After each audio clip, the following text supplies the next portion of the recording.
If tomorrow starts without me, there's something you should know.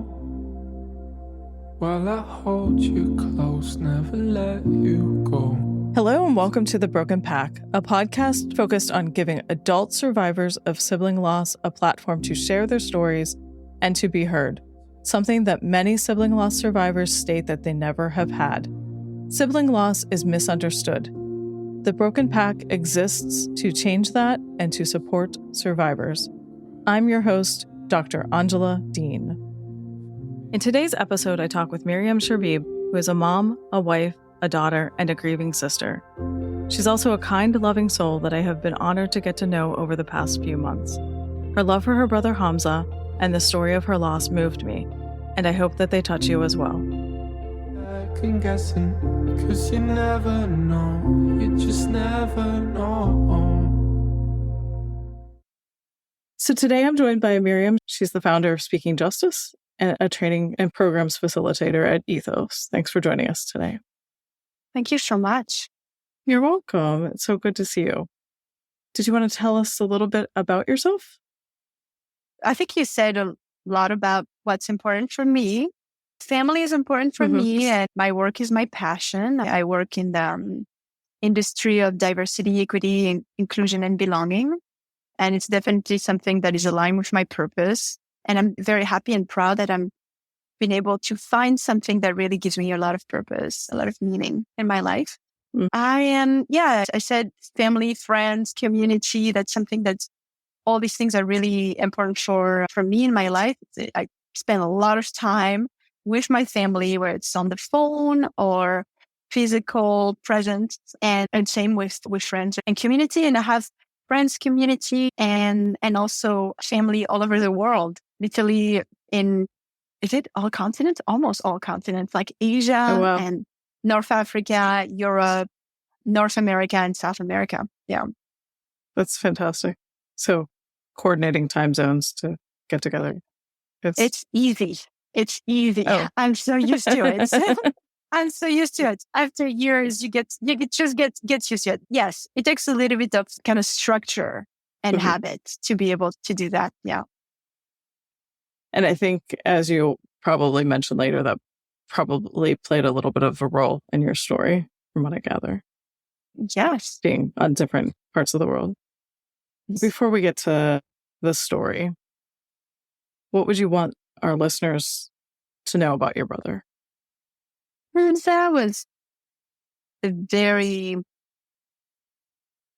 a very gentle soul and extremely funny. He's like the funniest person I know.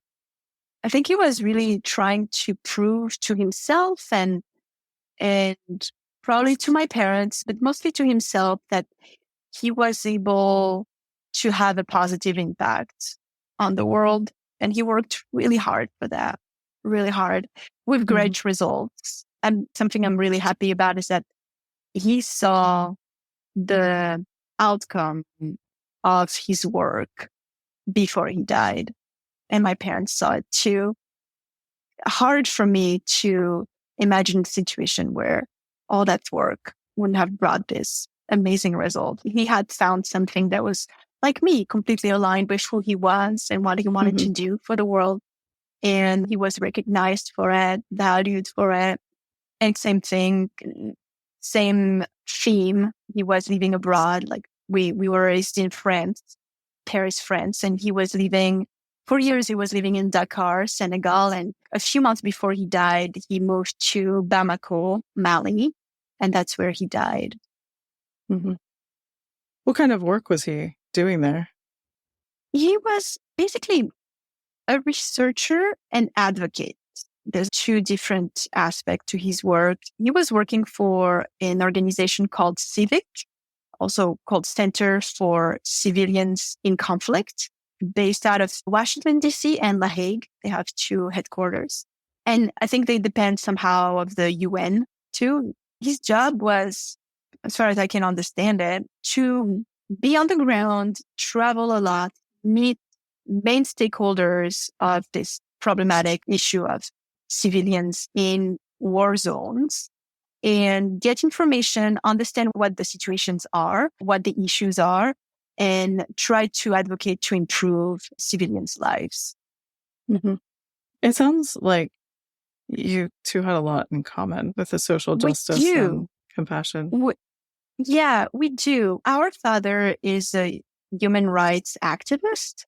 So we come from that background. Both of us have been raised in a community of human rights activists. So absolute heroes who've put their lives in danger to bring democracy in North Africa and also defend immigrants' rights in Europe.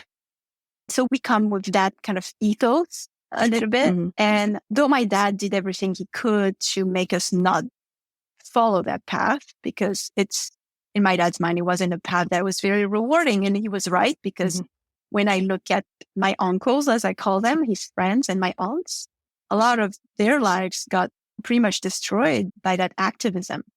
And for sure, they didn't get rich doing this, or the traditional vision of success was not there.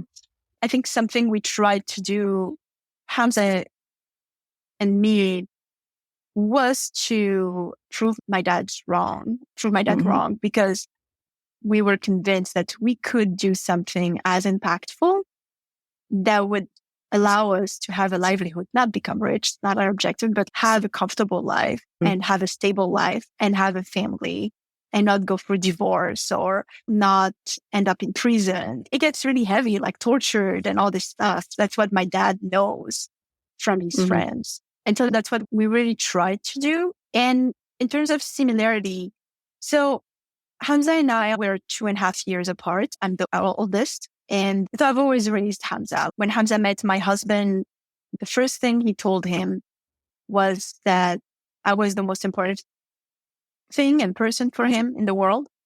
And the reason for that was that I was not just his sister, I was his best friend, and I was his father and his mother. He wasn't saying that lightly, and it's not that my parents were bad parents, not that at all. But it was very much that my parents from the start made sure that we would be extremely close. It was really important for them and gave me that responsibility, for better or worse, of protecting my brother. He was a very lively little boy who would always get in trouble. And by in trouble, it's just like he will always get hurt. I have so many stories that I tell my daughter now of like her uncle, Zaza, as she calls him, stories of when he broke his arm, when he got stung by hundreds of bees, when he got into a bike accident. There's just so many stories. And he was really like that. There would be like a major accident every year growing up that would keep my parents on their toes. And so I was very much needed to keep an eye on him. So we were close, extremely close. But there was something else for us. And that was my parents are immigrants, first generation immigrants. And for them, our success was their success. And they put a lot of pressure on us to succeed with their own version of success. And it was a lot for one person to take on. But very early, we had this intuition without really being able to understand the full situation, but this intuition that we could divide the load between the two of us. And so there would be things that my brother would do and things I would do. And this way my parents would have their load of just being happy. Or like we have a kid that is really good at playing music and a kid that is really good at theater and a kid that is really good in science and a kid that is really good at writing. And that was great. And we did that even as adults. Hamza, I actually decided that I wasn't working in social justice or anything like that. When I came to the US, I wanted a simple life. I wanted to just build community. And I was a teacher. I was teaching kids, preschool to 6th grade, teaching them French and cultural competency. It was a small school, was not a lot of pressure. And I had impact on the community, but I wasn't looking for impact on the world at that point. I was really happy that my brother was doing that. So it was a real division of tasks where Hamza was in charge of having the huge impact on the world that, my dad, even if he didn't want us to follow exactly his path, wanted to, right? Mm-hmm. And also like, for my dad, a real job. He had a title and he was making money and he was paid to travel. And I was more like on the building family side. I had a daughter and was married. My brother wasn't. So it was a great division of tasks. Everybody was happy. There was like a real equilibrium for a while with that. So it sounds like in a lot of ways you were very close in his perspective. Was that very similar to yours as far as being best friends and your motherly role with him as well? Yeah, I would add that it wasn't only like me helping him. He was, I don't know if I believe in soulmate, but he was definitely like as close as one can be of that for me. And I grew up being extremely anxious and my brother was my safe space. So yes, I helped him. I was his sister he was also helping me a lot. And that humor that I was talking about was like key for me to just go through depression and high anxiety moments in my life, moments of disappointments and all that. But otherwise, yes, he was my best friend for sure, without any doubt. So it sounds like you grounded each other through some rather difficult circumstances. We did. Yes, we did. We did that for each other. I remember when he moved to the US for college, he studied in the US. It was really tough. He didn't have a lot of money. It was really tough to integrate. It was tough to do. He was getting a master's in political philosophy and international relationships. It was really intense. And doing that in the foreign language too. He spoke English, but it's one thing to speak it and read it. It's another thing to really do these like intense work with another language. It was intense, but I made sure each time he was somewhere in the US to come and support him as much as I could. It was a tradition. He knew that I would be there and help him find an apartment, help him set up everything, help him teach him how to cook. He would, like the first time he left, he didn't know, and it led to some just not terrible health consequences, but just like he wasn't taking care of himself. It was very clear. Just figure out how to be healthy and as happy as he could, given the amount of stress and pressure. Sounds like he was an amazing human. What would you like to share about the story of losing him? Usually when people hear that he was working for a UN-related war zone, they think that he had a very dramatic death. It was definitely sudden. And of course, all deaths are dramatic. But it's not while doing his work that he died. It was actually almost ridiculously just like an accidental. And he, as far as we know, because it's difficult to really get all the answers when deaths happen away from home, we think that he got electrocuted in his shower. And obviously we didn't know it was going to happen. It was extremely traumatic for me to like the way I learned it. I think it was traumatic for my dad. My dad was the first person who in the family received the call from Hamza's boss, who was an amazing human being, like the head of Civic, the head of the Center for Civilians in Conflict, Federico. And I have so much compassion and very gratitude for Federico and how he tried to break the news to my dad. How do you do that? And he did it. My dad was commuting. He was in the metro in Paris coming back home. And for me, that's just, it's hard for me to imagine my dad suffer. It's very hard. And I think a lot about the 45 minutes between the moment he learned and the moment he made it home. Mm. And then the wait for my mom to come home and tell her. So your mom hadn't known until your dad told her? Yes, because I think the emergency number they had was my dad's. My mom is a teacher and she was working late, so she came home. And that too, my dad having to tell my mom. And then the way I learned it is that I was teaching that day and I had a lunch break and I had a tablet, like back then, didn't have a phone. And on my iPad, and had Skype, and that's how I would call my parents and my brother. And I noticed that my parents had called me like 7 times. I was like, oh, that's bizarre. I should better like try to find a quiet place and call them back. And I called, they didn't respond, didn't answer. And then I noticed that actually there was a voicemail. And I listened to it. And they didn't leave it. They left it unintentionally. And it was my dad crying and saying that he needed to talk to his daughter and saying like, where is she? Where is my daughter? I need her. And in the background, my mom like screaming. And that was really like, they did not say, Hamza had died, but I knew. I just knew.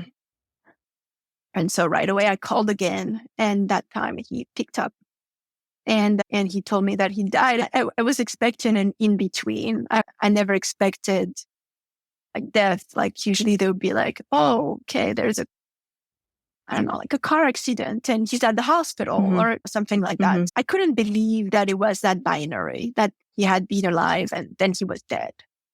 And there was nothing in between.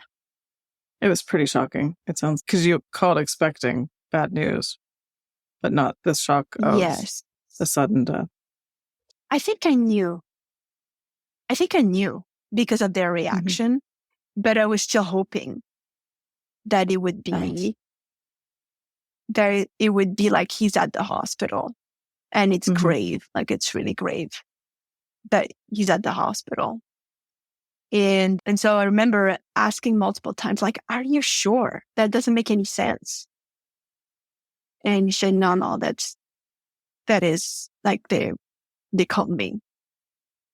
And of course I don't remember exactly what we said, but I remember not being on Skype with him and feeling nauseous, having to lay down, being total shock after that, and having to have someone to take me home. It took months to be able to function as my normal, not normal, but like to function as, just feel that I was interacting with human beings in a way Miriam would. It sounds like, given your relationship with him too, I'm guessing, please correct me if I'm wrong, that he was probably the one person that you wanted to support you through this. Absolutely. I think you're totally on target like there. That was definitely the hardest thing for me, is that he's my safe place and he's gone. And not that I don't trust my husband, but it's not like that. It's on the same level. It's different. And and actually I didn't want my husband's support. It was like, I absolutely didn't want that. And that was the hardest. The one person I want to talk to right now is not here. And it's tough because there was good intention all around, people trying to support me, but really not being able to understand. For me, it was total destruction of like absolute destruction of who I was, because I depended so much on him, and inability to trust anyone really with processing it. Or when people talk to me, I looked totally fine.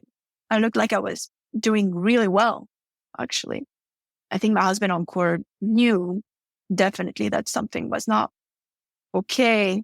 But because after a couple of weeks, I thought I wanted to leave my husband. I thought I wanted to leave my town, leave my job, take my daughter and do something completely different. But I think for me, it was really just everything had been destroyed, and it was impossible to imagine going back to that life. It had to be, if I wanted to stay alive, which I knew I had for my daughter, it had to be something completely different. It couldn't be the same because my whole life had been built around my brother. When we would spend, something I didn't share is that he lived in Mali, I lived in near Seattle, and we would spend 5-6 hours sometimes, depending on the days, depending on how many meetings he had, just on Skype. I would be prepping my classes and he would be working on his research. Every day? Almost every day when I did not teach. Oh, I wow. only taught two days a week. And it was just normal practice for us to just be on Skype, and once in a while he would like tell me a joke. He'd be like, oh, did you see this funny YouTube video or whatever? Oh, this movie's coming up. Or I would do the same with him or make a joke. But yeah, we were not physically together, but we were together. And the rest of my day, my husband used to joke and be like, you're actually, when you're not with your brother, you're just thinking about things you're going to tell your brother, like funny events or jokes you heard, or I would have ideas. I like to prank him. I really like to do that. That was part of our thing. So I would come up with elaborate stories or pranks. And that was like just things I would do throughout the day. And he would do the same. So suddenly not having that, I don't know if I can describe it. It's just like, he was just there all the time. You found a way to stay connected despite all of the distance and challenges that come with being on separate continents. And yeah, and it was even a way for us to just overcome challenges. It's difficult to be in a different country. It's difficult to do different, like, new jobs. And for me, I was a new mother. My daughter was a year and a few months, and it was really important that we had that. I knew that I'd call him and he would be there, and sometimes I'd be cooking and I had that tablet. I would just bring the tablet in my kitchen. I'd be just cooking, or I'd be doing laundry, I'd be prepping, and he would just be there. Yeah.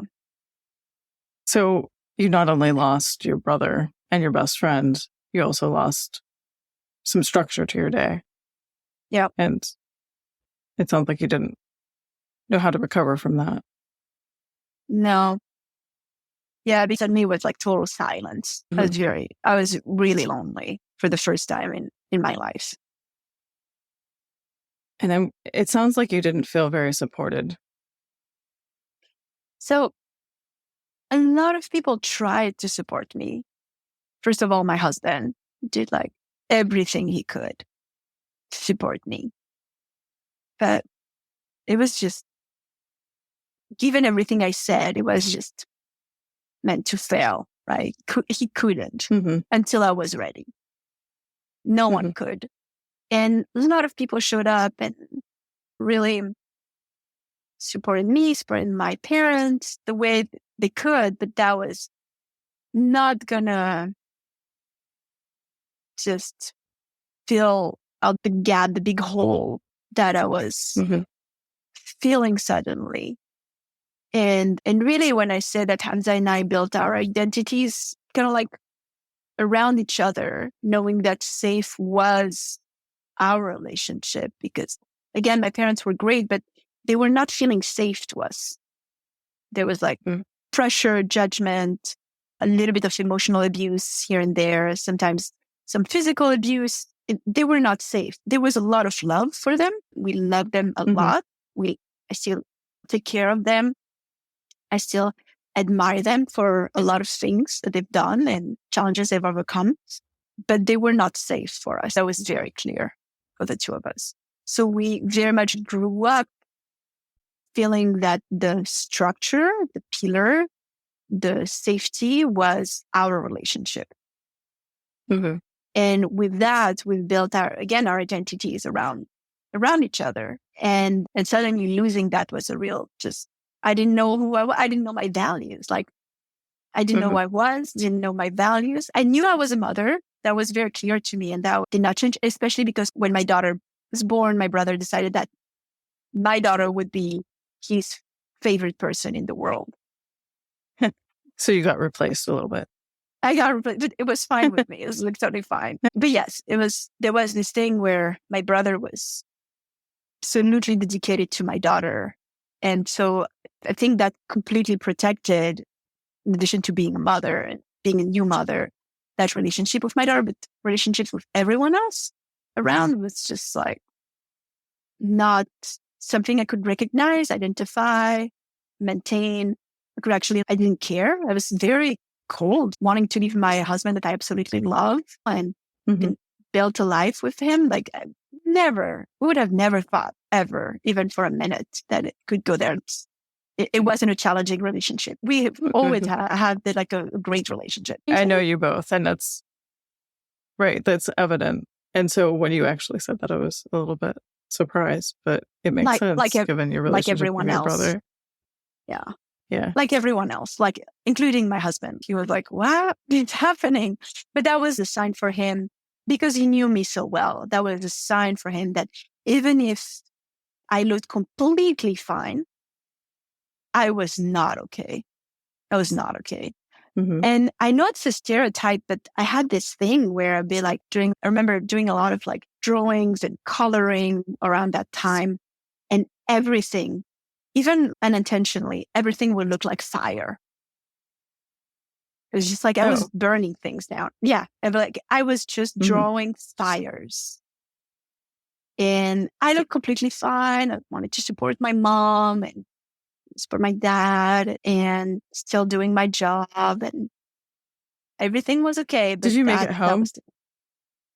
Yeah. So that's also an interesting, I think he added to my, I don't know what it's called. I have no diagnosis for that, but just that being myself. I'm not diagnosing you today. I know. So I just don't know. Maybe people will know what it is. I have no idea. I don't care. But very quickly after learning the news, my dad went on his like problem solving quest, which he does really well. The first thing that he needed to do was to figure out where my brother would be buried. And though we grew up in France, though my brother would have probably liked to be buried where we grew up in France, my dad thought that it would be necessary for my extended family, including my two grandmothers, to bring my brother back to Tunisia and make him go through France so folks who were in France could see him. I don't know if anyone listening would have like this experience of moving bodies from one country to another. It's extremely difficult. But making a body go from one country to another and then another one is nearly impossible. My dad did it though.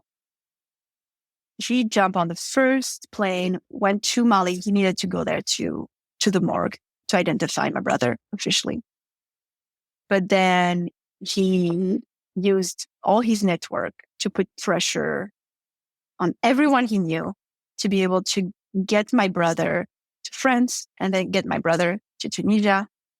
In Tunisia, my brother was received by cabinet ministers there, and he had one of the top doctors do an autopsy there. And then my dad decided to organize this gigantic funerals in Tunisia that involved not only my family, but every single person he's ever met. And my parents' town is a small, really small town in the north shore of Tunisia. There were thousands of people at his funeral. People he didn't know, like 98%, he didn't know. My dad that was his way to cope with the shock. He was in this just not being able to sit down and also looking very like enthusiastic. That's what my dad does for his activism. He organizes events. And it was just one of his other events. He had organized a very successful event. And people were coming, greet him, super happy to see them, very grateful. And I knew, and I had told Encore, I had told my husband, when my dad told me on the phone that day, we learned that my brother died, that the funerals would be in Tunisia and that I had to go. I told my husband that was going to destroy me. Like I knew. But I felt like I had no choice. I had to go. So I took the family, I took my daughter and my husband. We went to France, then we went to Tunisia. While my mom was in complete shock and was unable to speak for about 3 weeks. And then would have dissociative states, things that looked like strokes. She would hurt herself without knowing it. And so I had those two, I was in between those two very different kinds of energies. And I think it contributed, plus like this gigantic, almost ridiculous event that had nothing to do with my brother. Giant, you have to imagine the scene, like thousands of people in the street, giant portraits of my brother. Giant people like lifting them like he was some kind of national hero. It was just like, it just didn't make any sense. And my mother, who was barely able to walk, not able to communicate, and all these people like coming to her and trying to tell her stuff, and she wasn't able to be there. It was very strange. Very strange. It sounds surreal. Like I can't imagine what that experience was like for you at all. Yeah, it was. I think it was like walking into another dimension. And I think that's where I stayed stuck. It was like another dimension where nothing made sense and I wasn't able to feel anything anymore. And I stayed stuck there for months. When did that shift for you? Going back to normal or whatever normal was. I know there's not really normal, but when did you start to be able to feel like I can be in this world? Well, so there are multiple phases, right? There's a moment I learned, the moment I understood that I needed to go to Tunisia. I knew it was going to be really hard. The whole week, 10 days, 2 weeks really after that, where I was traveling and funerals and stuff. And then I think 3 months after that, maybe 2 to 3 months, where I just wanted to escape and burn things down. That's all. And draw them burning. Yeah, draw them burning. They're like kids around me, so I was just drawing stuff with them. And I'd be like, oh, that looks like a figure. That's me. I didn't mean to do that. It's like crazy thing. But yeah, 2 to 3 months. And my husband did the most important thing he could do. When I told him I wanted to leave, he didn't allow it, which is extremely democratic, do whatever you want, like anarchist. But he was like, actually, you're not going to do that. I'm not going to allow it. And to help with that, I was lucky to have one friend here who happens to be my husband's best friend. My husband grew up without a sibling, and she grew up without a sibling, and they grew up together. And so it's my husband's sister, and she's our daughter's godmother, Vanessa. And I remember that it is Vanessa that told me in her very gentle way that basically something was wrong with me. And then suddenly I was like, oh, if Vanessa is saying it, Vanessa is, if I had my list, like Hamza is like really at the top. for some reason, I couldn't trust my husband for a while. Don't know why. But Vanessa was a person I could hear. Like, oh, if Vanessa is saying this, that she's the person who's like the least judgmental we can imagine. If Vanessa is saying this, she must be right. The day I told my husband that I was leaving, it was changing life. He was like, no, you're not going to do that. And you're going to talk to Vanessa. That's when Vanessa told me, yeah, I think something is wrong. Like, she was like, Mimu. She called me Mimu. No, that I'll be with you, whatever you decide. But I think something might be wrong. And he said, you should go see a therapist. I hadn't thought about that for some reason. I said, oh, okay. And I saw this amazing woman, Pat, who lived in my town. And she told me something that I would never forget. She said, listen, Miriam, it seems like in your situation right now, a lot of people are going to tell you what to do. I'm not going to tell you that. I just promise that I'll be an advocate for yourself. That's all.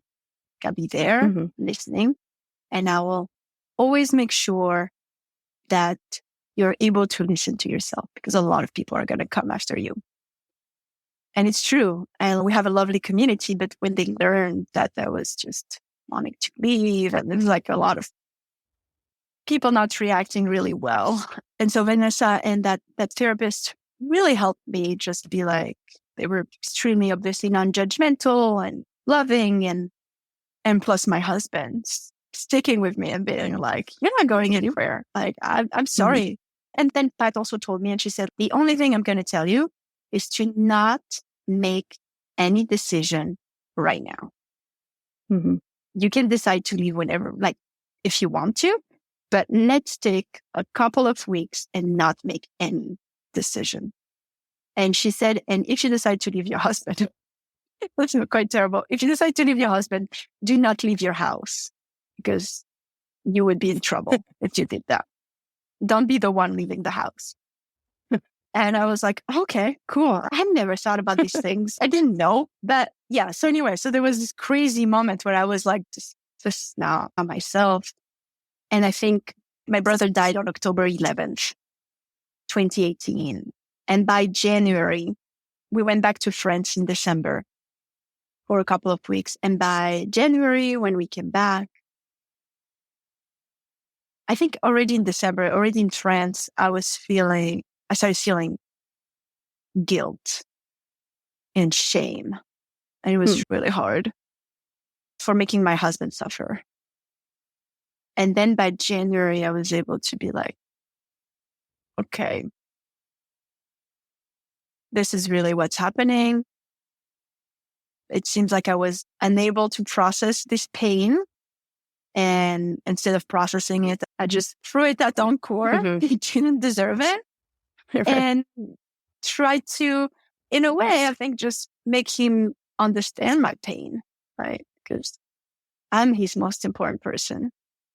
And you were, in essence, abandoned by not intentionally, but abandoned by the most important person. Yeah, because my husband couldn't understand, right? Doesn't have a sibling and never happened to him. So he had never experienced death, close death that way.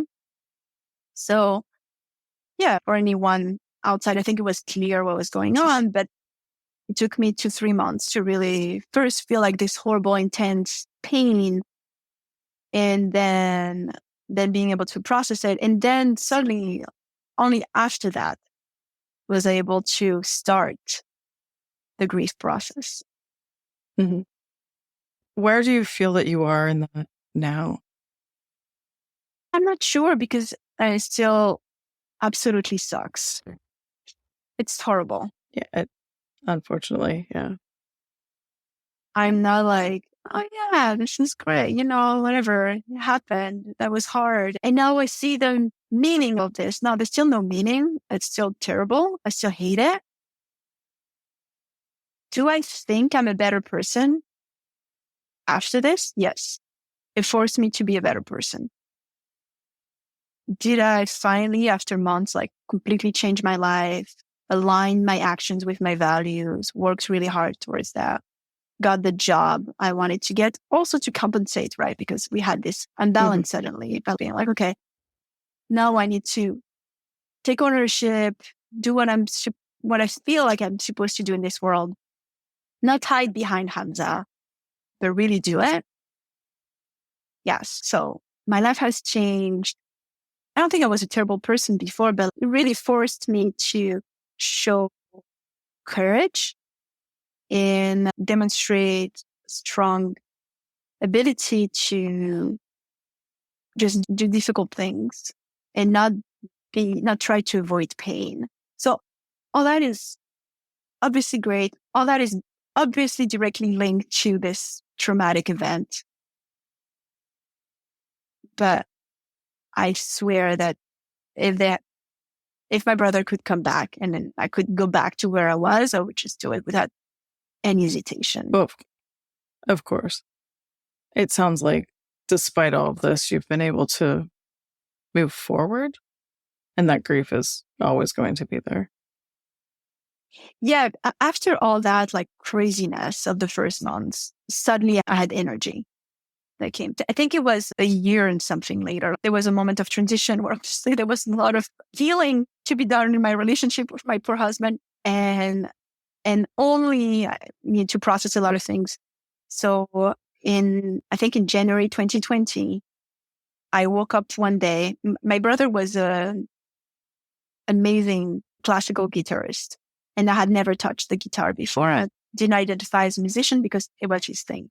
I was theater, he was musician. And in January 2020, I woke up one day and realized that I needed to play the guitar, to learn how to play the guitar. And I've done it. And I've worked really hard. And same time, I decided to start my own business, Speaking Justice. And I worked really hard. And so around January 2020, suddenly I could feel a huge amount of energy. It might also be because my daughter was suddenly more of a toddler and more independent. All that obviously came together. But suddenly I was like, I needed to learn the guitar. I needed to develop like my spirituality was something that I had never looked at before. I wasn't raised in a spiritual or religious household at all. And so I worked on spirituality. I worked on meaning and purpose. I worked on creativity, and the guitar for me was creativity and spirituality. It's music is deeply spiritual for me. And I started doing all these things, just like completely, like huge wave of energy. And I still feel maybe less, obviously, than 2020, but like a lot of that still is with me. I'll say that it sounds like this was a way of staying connected with Hamza, with the music. I think so. But to be clear, you were amazing. I've heard you. You were amazing at the guitar. So thank you. Yeah. You're welcome. The obsession, I don't know if I would have been able to be as obsessed by it if it hadn't been for my brother. Though it's tough to say because when I'm playing the guitar, I'm not like, oh, I'm communicating with my brother. It's not like that. It's absolutely not like that. And I'm not trying to compete with my brother at all either, but just something that has become central to my life in a way that it was central to his life. So in that period, those few months when you felt not connected to yourself before you saw the therapist, was there anything missing that you wish now you would have known or people could have helped you with? That what Pat and basically Vanessa told me, which was like, slow down. Like something is happening. You're not feeling it, but something is happening inside you. Like when Vanessa said something is wrong, she didn't say something is wrong with you. She didn't say it that way. She didn't mean that, but like that something was happening inside me, and it was a very important moment for me to slow things down. And so I wish I had known that. I wish I had known that my first instinct would be survival. And what I know of survival was avoiding the pain. I wish I had been able to allow myself to not work for like months and be in dialogue with, I don't know, with my husband. Just try to, I'm not sure, but just allow for more space with that. Yeah, I think more space and slowing down. Mm-hmm. Do you think it would have been helpful to have a community of other people that understood this kind of loss, even though they're all different? It's funny though, because I was avoiding it. So I think it would, yes. And I was avoiding it. I don't remember if it was one person or two that shared with me around that time that they had also lost. It wasn't really siblings. It were like cousins or people who were really close to them. And actually there was a person who had lost a sibling, and I was trying to avoid that. So I think it would have been good what Encore said. You have to go someone to have like, this is just part of the process. I think I wouldn't have discussed that if it was just like, oh yeah, this is common practice. You lose a sibling, you go to these meetings or you talk to this person. This is just normal. This is what we do. I think I wouldn't have thought too much about it. I would have done it. But doing it my own in this kind of informal, very awkward, and Miriam, by the way, I lost a sibling too, and it was really hard. I'm here if you want to talk. Obviously, I don't want to talk. I just want to forget about this. Don't want to talk. You just wanted to go back and erase it. Yeah. Yeah. And I remember that feeling of, I'm not like you. I'm not like you. This is not what's happening here. We're not the same. It's not when, obviously, there could have been a lot more there. But I remember like being like, no. Or if they were like in the case of the cousin, I remember that's so mean, just like being, oh, thank you. Yeah, sure. And then thinking something like, it's not your brother. You don't get it. Or even with the other, I don't know. But it was just, I think giving me that freedom was not, or honestly, it's more the informal. Hey, call me if you need to talk. That wasn't something that was working for me. And even more like, there is a structure. This is what you do. This is just the normal method. That's how I respond. There is a method, or this is the normal process. There's like steps. You do this. That makes sense. And that's rather common in these type of losses, is because one, as you know, what we're doing here is there's not a lot out there. So we're trying to build that. But in these losses, everything's out of control. You just want someone to give you some guidance and control, is what I'm hearing, to say, this is where you need to go and this is what you need to do.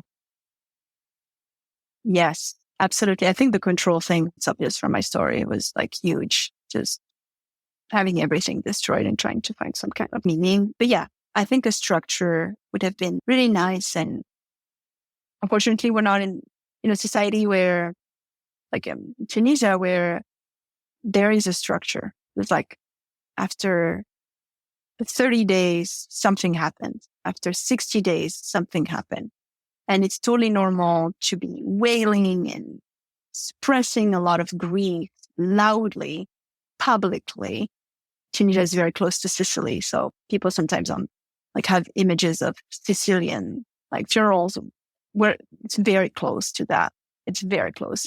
So it's okay to be in this kind of like demonstration. It's because the community is safe and you know that there's going to be an end to it. But during that period of time, it is completely okay to melt down and just not have people feed you, have people carry you. It is actually expected. If you don't do that, something is wrong and there might be a need for intervention.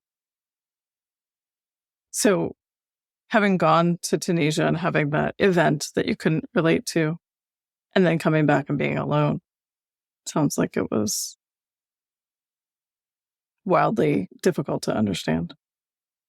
Yeah, and I was really trying to find the person, someone, anyone. And I thought I found that person was wrong. And then But I didn't want my husband to be that person. It's just, no, you're just like different category. Mm-hmm. But it was highly confusing. Yeah, that isolation, the loneliness was Mm-hmm. just killing me for sure. And obviously when I went to Tunisia, my aunts and everyone around was very demonstrative and were doing their thing. But because I wasn't raised there, and I was also going back and being like, okay, I took 2 weeks off from work and then I'm going back to work. For me, it was like, it was a shock. Though if I had stayed there, it would have been, I think, what we've talked about, like more of a structure, like just context, and people understand, people know the expectations. No one expects you to work for any amount of time. Just you're there. But that, okay, I'm witnessing this is so weird. And it's in this weird context, or my dad is like acting bizarre.